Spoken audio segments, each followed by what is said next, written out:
bagaimana memberikan suatu edukasi pada masyarakat untuk bisa kembali pada nilai prinsip pribadi dalam berbangsa atau bernegara.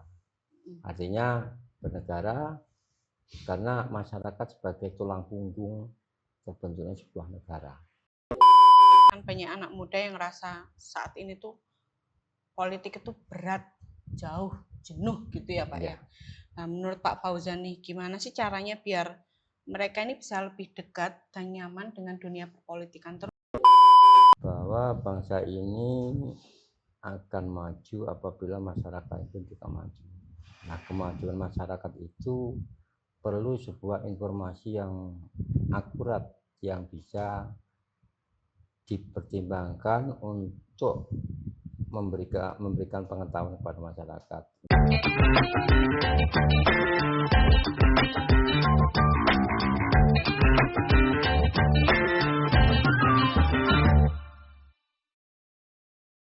Assalamualaikum warahmatullahi wabarakatuh. Halo teman pemilih dimanapun Anda berada saat ini. Senang sekali saya Agustiningsi kembali hadir menyapa teman pemilih dalam podcast Bincang Demokrasi KPU Kabupaten Kediri. Bagaimana teman pemilih kabarnya hari ini? Semoga teman pemilih semua selalu dalam keadaan sehat dan bahagia selalu. Dan hari ini senang sekali kami tim podcast KPU Kabupaten Kediri sedang bersilaturahmi ke DPC Partai Garuda Kabupaten Kediri. Dan untuk perlu teman pemilih ketahui bahwa Partai Garuda ini adalah partai politik di Indonesia yang dideklarasikan pada tanggal 16 April tahun 2015 yang dipimpin oleh Bapak Ahmad Rida Sabana. Partai ini berfokus pada pengawalan program pemerintah dan cita-cita Indonesia sejahtera. Partai ini pusatnya berlokasi di Jakarta Pusat dan menggunakan simbol burung Garuda. Sedangkan di Kabupaten Kediri sendiri, DPC Partai Garuda itu bertempat di Desa Jarak, Kecamatan Pelosok Klaten. Dan untuk saat ini dipimpin oleh Bapak Fauzan. Perlu teman pemilih ketahui di mana untuk saat ini Bapak Fauzan, di mana selain memimpin sebagai Ketua DPC Partai Garuda, beliau juga mempunyai berbagai macam kesibukan ya di luar partai, yang salah satunya menjadi seorang tenaga teknik kelistrikan. Langsung aja ya teman pemilih dimanapun Anda berada saat ini, kita ngobrol-ngobrol, kita mengulik dengan narasumber podcast kita kali ini dengan Bapak Fauzan. Assalamualaikum Pak Fauzan, bagaimana kabarnya hari ini? Baik, sehat. Sehat ya Pak. Kesibukannya apa aja nih Pak di luar partai? Selain sebagai apa tadi? Tenaga teknik. Ya kalau ketika di luar kegiatan partai biasanya kalau nggak ada kegiatan lain biasanya berkebun atau main sama teman. Itu aja. Aslinya Pelosok Klaten sih Pak? Iya, asli putra daerah. Oh, putra daerah. Oke Pak. Kita ngobrol-ngobrol santai ya Pak, biar teman pemilih tahu Partai Garuda ini apa sih gitu loh. Iya, Pak ya. Ini sudah berdiri berapa tahun nih Pak berarti Partai Garuda? Sampai hari ini sudah 10 tahun. 10 tahun ya Pak ya? 2015. 2015 sampai 2026. Oke, Pak Fauzan, kalau nggak di partai nih, biasanya healingnya di Kediri nih di mana aja sih Pak? Mungkin teman pemilih bisa diceritain nih Pak. Ya pada umumnya ketika kita melakukan ya pendekatan ke banyak yang belum tahu karena banyaknya partai yang ada di Indonesia ini, sehingga kita perlu juga fokus edukasi dan lain-lain sehingga untuk bisa memperkenalkan Partai Garuda.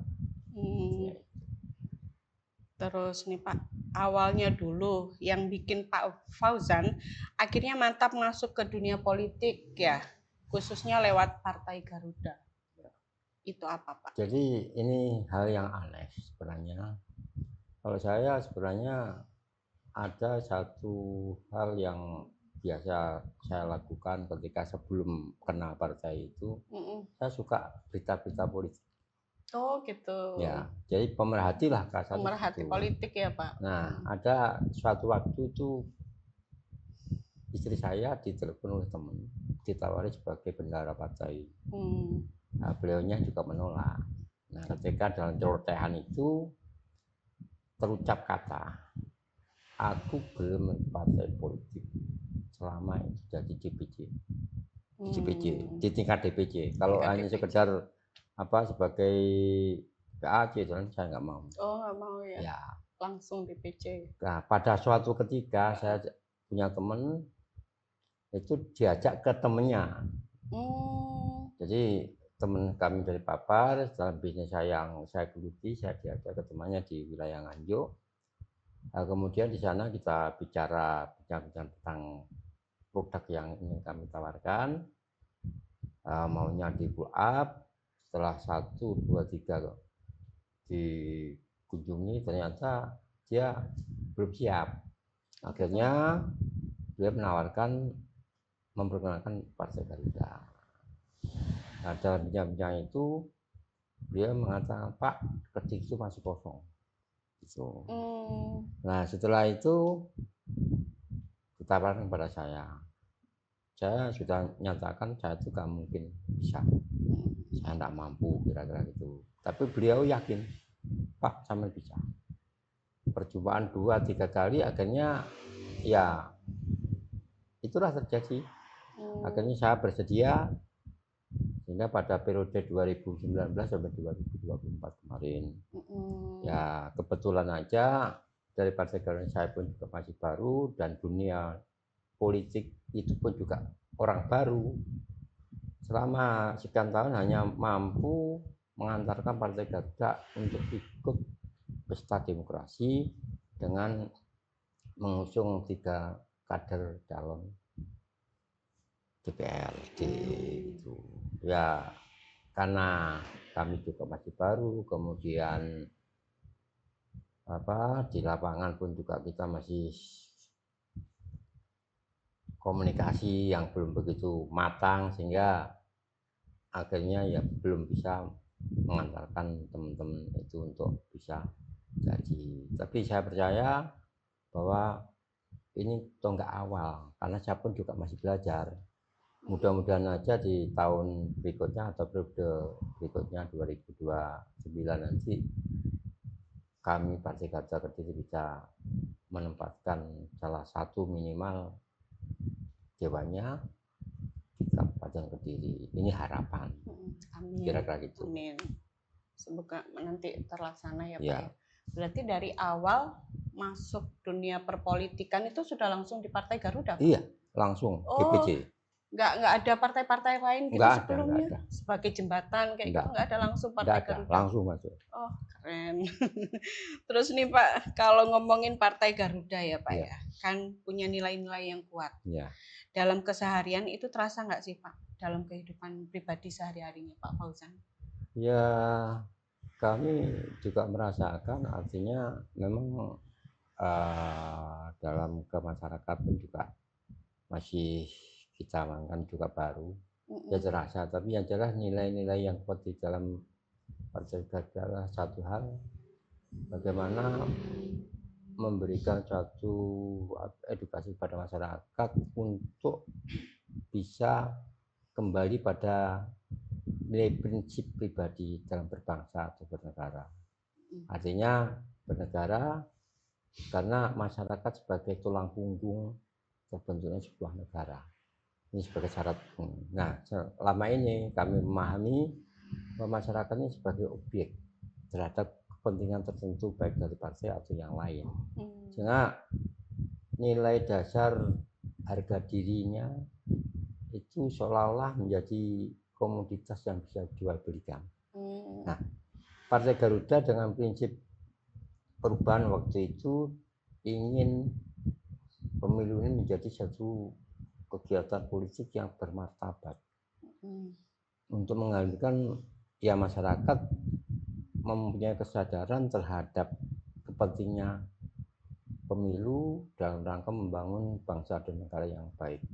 Karena dengan demikian dari kesadaran itu pada saat pesta pemilu Ini kan dengan sadar mereka itu bisa datang dengan sukarela dan memilih calon-calon yang dipilih secara tepat.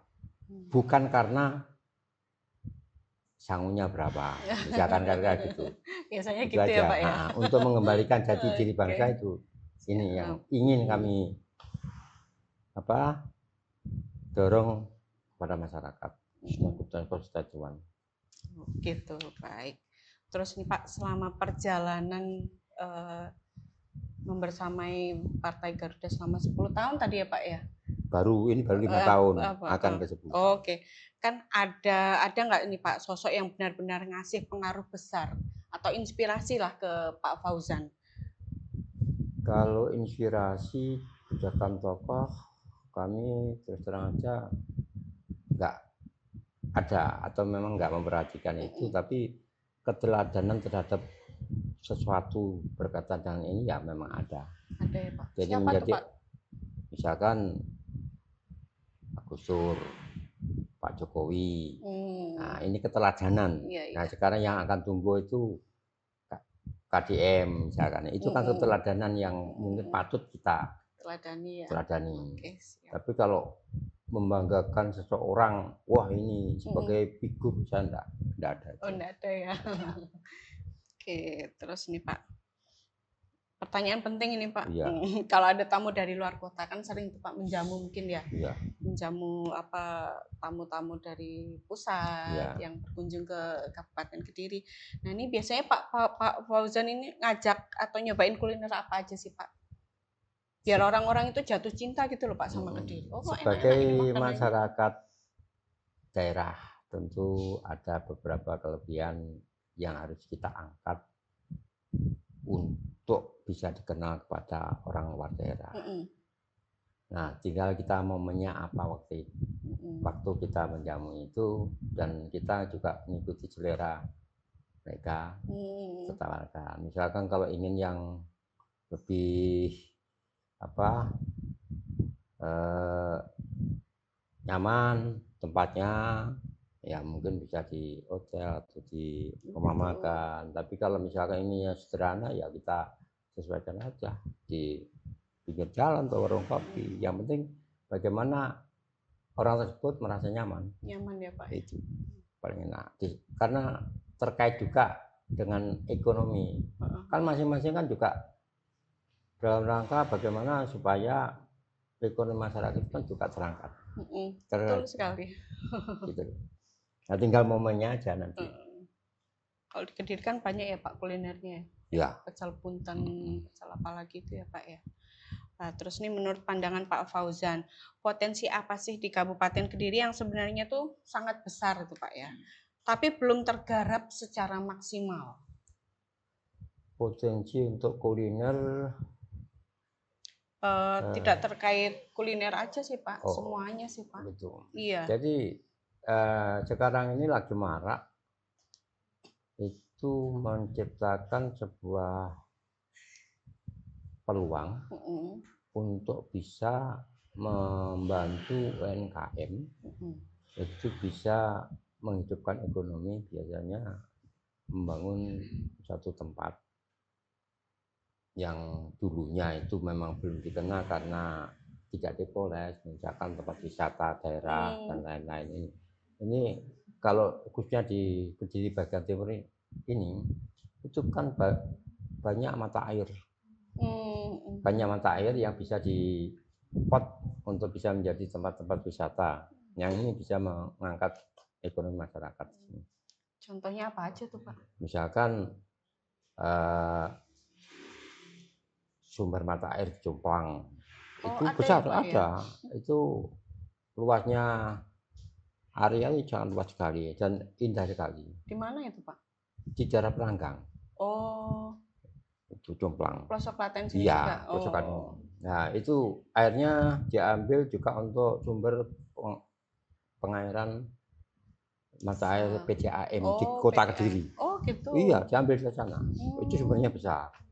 Itu potensi wisatanya juga cukup bagus. Ya, mungkin perlu didorong untuk bisa dikembangkan. Selain di sini juga ada wisata Kubalan. Oh. Ada.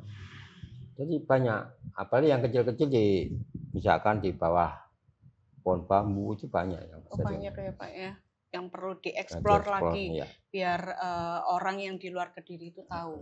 Contoh yang sudah berkembang itu apa itu, Alaska, pernah aja. Itu apa Pak? Ya tempat wisata. Oh tempat wisata. Di air terjun juga atau? Enggak, air mengalir cuma lingkungan rindang gitu loh. Oh iya. Sungai gitu ya Pak ya. Terus nih Pak, coba bayangin nih Pak Fauzan ya, kalau hari ini misal Pak Fauzan itu bisa langsung bikin satu kebijakan untuk Kediri, misal nih Pak, kira-kira kebijakan apa sih yang paling pengen diwujudkan sama Pak Fauzan? Jadi kalau misalkan contoh saya bisa melakukan sesuatu yang baik untuk masyarakat, saya ingin mengembalikan kesadaran masyarakat tentang peran dan tanggung jawab sebagai warga negara, warga masyarakat, dan mengenali dirinya. Gitu ya Pak. Sehingga setiap tindakan yang dia lakukan itu mencerminkan sebuah prinsip, sebuah tanggung jawab bahwa saya adalah warga negara, harus memiliki sesuatu yang bisa dipertanggungjawabkan. Sebagai contoh, misalkan kalau kita harus memilih pemimpin, tentunya kan tidak etis bila mana itu hanya karena sesuatu hal kita harus berbondong-bondong, padahal itu tidak sesuai dengan nilai ekonominya. Gitu ya, tapi masyarakat yang sekarang banyak seperti itu. Gitu loh. Jadi lepas dari pertimbangan yang ada, tapi itu fenomena yang jelas. Fenomena yang sedang berkembang di masyarakat saat ini ya Pak ya. Nah, pertanyaannya apakah ini harus berkembang terus seperti itu, atau mungkin sedikit kita boleh memberikan satu gambaran lah, atau bukan mengingatkan, tapi setidaknya menjadi edukasi yang seharusnya seperti apa. Terus nih Pak Fauzan sering ngopi nggak ini Pak? Sering ngopi di warung atau di? Saya itu orang dari dulu perokok. Ya toh, juga pengopi. Iya. Karena itu pasangan ideal masalahnya. Betul sekali. Iya. Jadi kalau saya di luar itu ngopi ya wajar dengan teman-teman, kalau waktu di kedai ya siapa, tapi kalau kita di rumah karena sudah ada kopi, ya sudah, berarti sudah kan. Terus nih Pak, nah kalau pas lagi ngopi nih Pak, kan ngobrol sama teman-teman banyak ini ya, kan sering tuh mungkin dengerin curhatannya teman-teman. Nah kira-kira masalah apa sih Pak yang paling sering teman-teman ngopinya Pak Fauzan ini sering disampaikan? Bahan cerita, bahan gibah ya Pak kalau saat ini bahasanya itu. Jadi yang paling banyak karena tidak tahu, atau mungkin dia belum punya kesempatan, tapi yang jelas masalah kesempatan bekerja atau peluang usaha yang sulit, apalagi ekonominya seperti sekarang ini ya Pak. Memang di tingkat atas itu kan menjanjikan ekonomi, tapi sampai dengan bawah ini hanya mereka-mereka yang punya kemauan, kemudian dukungan, serta produk style yang baik. Nah, mayoritas masyarakat kita kan suka jaga nih. Maaf ya. Betul sekali. Ya ini mungkin sedikit baca misalkan itu. Dan ada perkembangan yang ada itu kan fobia. Jadi aneh geruduk ke sana, tapi baru selalu. Ini yang membuat masyarakat nggak bisa mandiri kan seperti itu. Gitu ya Pak. Nah, terus nih Pak, kan banyak anak muda yang ngerasa saat ini tuh politik itu berat, jauh, jenuh gitu ya Pak ya. Nah, menurut Pak Fauzan nih, gimana sih caranya biar mereka ini bisa lebih dekat dan nyaman dengan dunia perpolitikan, terutama kan sekarang ini gen milenial dan gen Z nih loh Pak. Kan mereka banyak magernya kayak gitu ya Pak ya. Ya kalau menurut saya karena mereka itu dari literasi yang diterima mulai sekolah ini kan nggak kenal. Kenalnya hanya berapa satu saya nanti happy di mana dan lain-lain itu. Padahal edukasi terhadap pemahaman bermasyarakat, berorganisasi, dan apa yang harus dilakukan, termasuk membangun prestis pribadinya, itu kan sangat perlu. Ya, betul. Nah sekarang sebagian banyak anak-anak itu hanya menerima.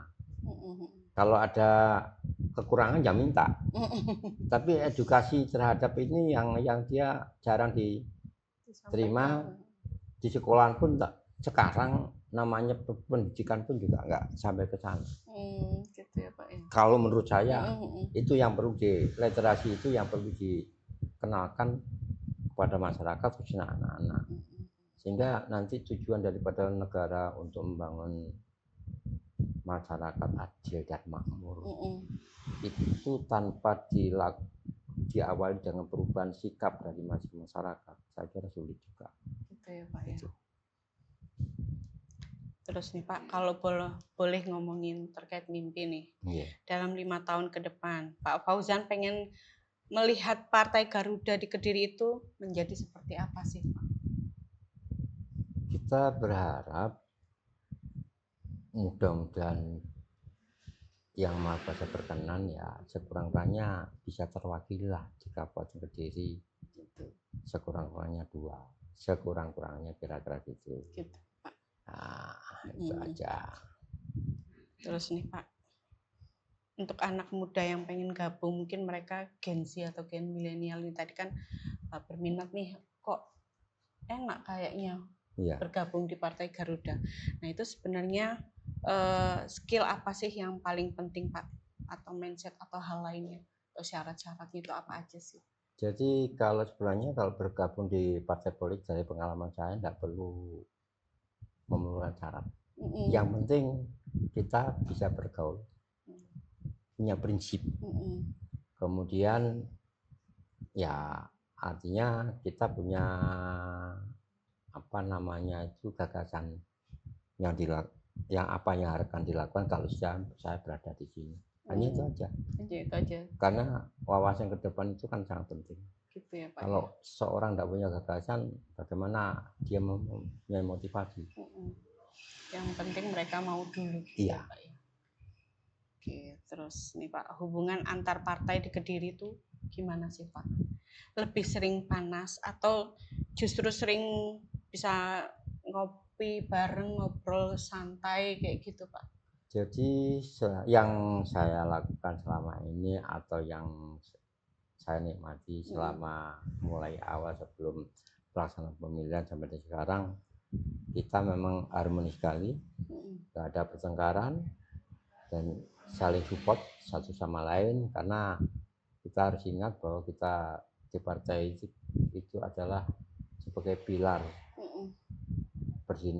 berdirinya sebuah negara. Satu, kita sebagai pilar, sebagai wadah yang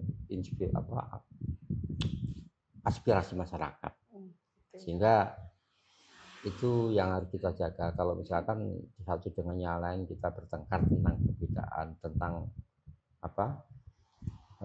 ego, nanti justru masyarakat lah dampaknya yang merasakan.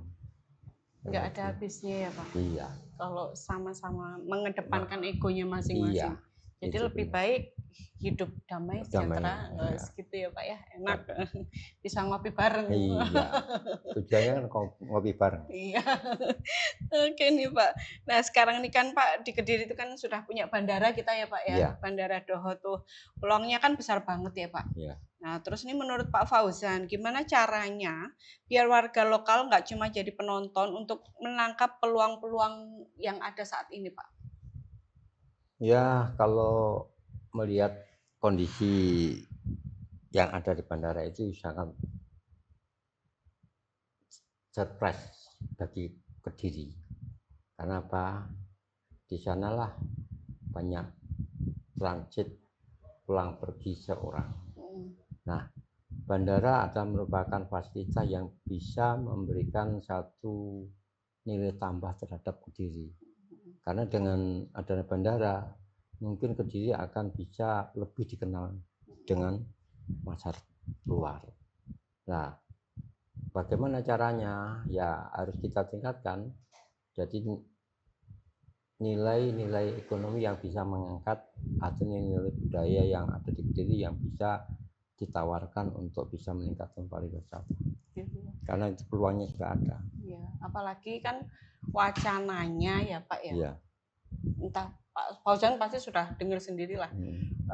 Mau dijadiin ibu kota Jawa Selatan katanya ya Pak, wacananya seperti itu. Mataraman. Berarti kan mau lebih berkembang lagi nih ya Pak ya. Terus nih Pak, kalau soal memimpin, Pak Fauzan lebih suka yang langsung ngasih arahan atau tipe yang duduk bareng, diskusi, santai sama tim atau gimana Pak? Kalau itu kondisional aja. Kondisional ya. Jadi karena ada kalanya memang kita harus berbicara meter atau dilakukan secara tegas langsung. Ada pula yang memang bisa dikomunikasikan dengan baik melalui cara ngopi. Jadi itu sangat elegan kalau misalkan itu semuanya bisa dengan ringan kita bicarakan daripada kita perintah tapi justru nanti membuat hal yang kurang baik. Gitu ya. Nah, untuk zaman sekarang kan semua serba medsos ya. Ya. Pak Fauzan punya medsos nggak ini? Saya punya dan sebenarnya juga suka, tetapi saya itu kurang aktif. Oh, kurang aktif. Nah, sebagai contoh gini, saya dalam komunikasi ke masyarakat waktu menjelang pemilihan legislatif kemarin, saya juga pakai medsos. Gitu. Ya, saya angkat tentang suksesi. Nah, jadi suksesi itu apa peran masyarakat, itu ada. Ini nanti bisa saya kirim nanti. Oke, siap. Nah, di zaman yang serba medsos ini ya Pak ya, menurut Pak Fauzan penting nggak sih politisi itu aktif di Instagram atau TikTok atau Facebook?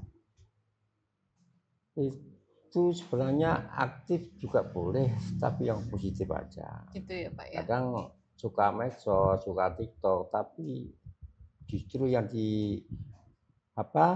dibuat atau di share itu hal-hal yang sangat kurang baik lah, kira-kira gitu. Memang itu sangat memancing karena di sana kan juga ada nilai tersendiri, tapi sebenarnya bagi pembangunan kemanusiaan itu kurang baik. Tapi Partai Garuda ini punya medsosnya ya Pak ya?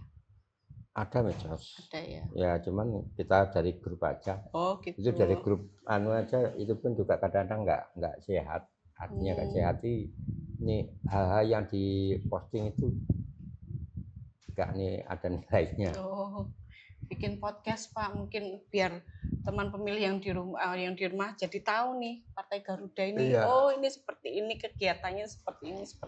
Itu keren loh Pak. Iya, sempat waktu itu saya lempar itu bincang kita. Ada bincang kita ada, cuma belum sampai ke podcast itu aja waktu menjelang pemilihan itu aja, kalau hanya nomor WA itu. Ada, saya punya gagasan itu bincang kita misalkan itu untuk menampung itu, aspirasi lah. Iya, asik itu Pak. Jadi biar teman pemilih tahu nih, biar lebih kenal dengan Partai Garuda. Terus nih Pak, pilih mana? Rapat resmi di hotel atau diskusi lesehan sambil makan tahu goreng atau tempe goreng sambil ngopi santai gitu Pak? Ya kalau itu saya kira begini, hotel pun juga sama, tapi inti daripada rapat itu apa sih? Gitu ya. Apakah tempat itu mempengaruhi? Tapi yang jelas kenyamanan yang utama. Kalau itu bisa dilakukan secara lesehan, kenapa enggak? Gitu ya Pak. Iya. Oke. Tapi tidak berarti kita anti dengan hotel atau tempat-tempat memang enggak. Tapi tetap ada ya Pak ya, kadang di hotel ya, ya. menyesuaikan lah ya Pak ya. Oke. Nah pertanyaan terakhir nih Pak, untuk masyarakat Kediri yang mungkin masih ragu sama politik, ada pesan nggak yang pengen Pak Fauzan sampaikan ke teman pemilih yang sedang menyaksikan podcast kita hari ini? Monggo Pak. Oke, baik. Bapak Ibu masyarakat Kediri yang kami banggakan, bahwa bangsa ini akan maju apabila masyarakat itu juga maju. Nah, kemajuan masyarakat itu perlu sebuah informasi yang akurat yang bisa dipertimbangkan untuk memberikan pengetahuan kepada masyarakat. Untuk itu Bapak Ibu sangat baik apabila dapat selalu mencari informasi terkait perkembangan masyarakat Kediri, kemudian pentingnya kita memahami kenapa partai politik itu ada, serta tujuan daripada partai politik itu dibuat untuk apa. Karena pada prinsipnya kalau kita melihat, memahami bahwa partai politik ada sebagai pilar daripada masyarakat untuk menampung aspirasi. Dari aspirasi masyarakat yang dibawa oleh partai politik melalui wakil-wakilnya di Dewan, maka semua keluhan yang ada di masyarakat atau masukan itu akan ditampung, dibahas di sana oleh pemerintah eksekutif. Nanti dibuat sebuah kebijakan yang mana kebijakan tersebut akan pasti memberikan kesejahteraan kepada masyarakat, sehingga setiap masyarakat ini yang perlu dipahami adalah jangan curiga dengan partai politik. Kami paham bahwa kalau yang berkembang partai politik itu duit. Nah, kalau mengenai duit itu uangnya siapa, kira-kira gitu. Jadi partai politik itu adalah sebuah lembaga sebagai wadah perjuangan bagi masyarakat yang punya potensi, punya keinginan ingin memberikan sesuatu pengabdian kepada pemerintah atau negara, harus melalui partai politik karena sistem sudah membangun seperti itu. Kira-kira itu. Gitu ya Pak. Oke, berarti jangan takut untuk berpolitik. Ya. Jangan lupa untuk memberikan suaranya, karena satu suara penting untuk 5 tahun ke depan. Ya. Gitu ya Pak ya. Oke, Pak Fauzan, ini tadi bincang-bincang kita seru banget. Ya. Terima kasih sekali sudah meluangkan waktu untuk mengisi podcast Bincang Demokrasi KPU Kabupaten Kediri. Ya. Sama-sama. Ya. Kami dengan podcast ini Partai Garuda juga merasa terbantu, walaupun mungkin tidak banyak yang bisa kita sampaikan, tapi setidaknya masyarakat akan mengenal Partai Garuda. Ya, amin. Dan semoga nanti tercapai semua yang dicita-citakan tadi ya Pak ya. Amin. Oke. Dan untuk teman pemilih dimanapun Anda berada, jangan lupa untuk follow, like, subscribe, dan share sebanyak-banyaknya medsos dari KPU Kabupaten Kediri. Saya punya pantun nih Pak. Monggo. Nanti dicakep gitu ya Pak ya? Iya. Oke. Tak siap aku. Oke. Pagi hari minum soda, sore hari membaca berita. Cakep. Terima kasih atas waktunya. Mari jaga demokrasi kita. Amin. Cakep. Dan akhir kata, saya Agustiningsih pamit undur diri. KPU melayani. Assalamualaikum warahmatullahi wabarakatuh. Waalaikumsalam warahmatullahi wabarakatuh.